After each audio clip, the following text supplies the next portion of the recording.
हाय बच्चों, देखो ये बहुत ही अच्छा प्रॉब्लम है, सिंपल है लेकिन बहुत ही कॉन्सेप्चुअल भी है। एक ब्लॉक है मास m का जो सस्पेंड हो रहा है एक सीलिंग से ऑफ अ लिफ्ट। एक लिफ्ट है, सपोज कर लेते हैं, मान लेते हैं ये लिफ्ट हम ऐसे बना लेते हैं कि ये लिफ्ट है, इसके सीलिंग से, सपोज ये सीलिंग है, इसके सीलिंग से एक रोप के हेल्प से एक ब्लॉक जो है सस्पेंड हो रहा है। लिफ्ट जो है वो नीचे जा रहा है, acceleration is equal to g/2 से। Calculate the work done by various forces acting on the block as it goes down through edge. जैसे वो एज हाइट नीचे आया तो बहुत सारे फोर्स उसके ऊपर लग रहे हैं, तो सारी फोर्सेस से कितना वर्क होगा। तो बेसिकली हम लोगों को यहाँ पर इस लिफ्ट में दो फोर्स दिखेगा। एक फोर्स इसके ऊपर जो ग्रेविटेशनल फोर्स mg लगेगा क्योंकि ब्लॉक का मास m है, और दूसरा टेंशन फोर्स लगेगा। तो हम लोगों को इन दोनों से वर्क निकालना है। तो पहले अगर हम लोग बात करते हैं work done by gravitational force, तो नंबर 1 में work done by gravitational force निकाल लेते हैं। जी का सिंबल दे देते हैं इसमें। तो फॉर्मूला होता है mgh cos थीटा। अब m क्या है, m तो m है, g का वैल्यू g ले लेते हैं, h का वैल्यू h ही लेते हैं। cos थीटा का वैल्यू कितना होगा, क्योंकि यहाँ पर देखो mg नीचे है और ब्लॉक भी नीचे आ रहा है, तो ये cos का जो वैल्यू होगा थीटा का वो 0 डिग्री हो जाएगा। तो cos 0 डिग्री 1 होता है, ठीक है, क्योंकि theta is equal to 0 degree.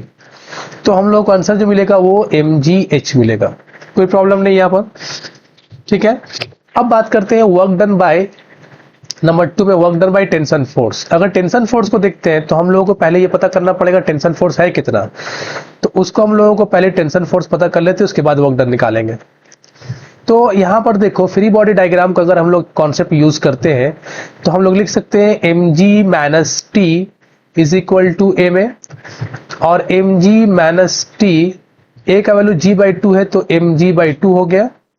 अब mg minus mg/2 is equal to T, तो टी का जो वैल्यू होगा वो कितना हो जाएगा mg/2। अब निकालते हैं work done by tension force. Work done by tension force is equal to mg, या ऐसे लिखते हैं tension force into height into cos theta, ठीक है। अब टी का वैल्यू कितना है मेरे पास, वो है mg/2। हाइट कितना लेना हम लोग को h, और कॉस थीटा कितना होगा 180 डिग्री। क्यों, चूंकि टेंशन फोर्स ऊपर है लेकिन ब्लॉक नीचे आ रहा है, तो ये हो जाएगा माइनस mgh/2। तो यहां पर देखो वर्क डन जो है, टेंशन फोर्स का वर्क जो है वो ग्रेविटेशनल फोर्स के वर्क से बिल्कुल आधा, कहाँ गया, आधा हो गया। ये mgh था, ये mgh/2 हो गया, और साइन तो ऑपोजिट हो गई, तो साइन में कोई प्रॉब्लम नहीं है। यहाँ पर एक रिलेशन मिल गया कि work done by gravitational force जो है वो ट्वाइस है work done by tension force का, ठीक है, और ऑपोजिट इन डायरेक्शन। तो ये एक नया कॉन्सेप्ट हम लोग को मिल गया। रिलेशन अगर पूछता है इस तरह के केस में, लिफ्ट के केस में, तो ये रिलेशन को थोड़ा याद रखना कि work done by gravitational force twice होता है work done by tension force.